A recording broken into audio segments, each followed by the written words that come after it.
السلام علیکم سامعین، 29 رمضان المبارک اور 9 اپریل ہے۔ خبر کا عنوان ہے عید الفطر کی نماز کو لے کر دارالعلوم کا بڑا اعلان۔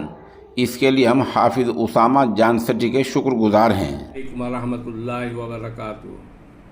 میں مولانا مجیب اللہ قاسمی، قائم مقام محتمم دارالعلوم دیوبند، سب سے پہلے تمام مسلمانوں کو عید کی پیشگی مبارکباد پیش کرتا ہوں۔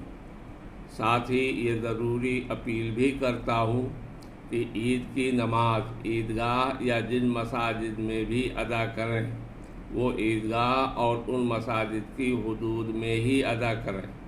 سڑک پر نماز پڑھنے سے احتیاط کریں، کیونکہ یوپی حکومت کی طرف سے سڑک پر نماز پڑھنے کی اجازت نہیں ہے۔ امید ہے کہ آپ حضرات اس قانون کی پابندی کریں گے۔ والسلام علیکم ورحمۃ اللہ وبرکاتہ۔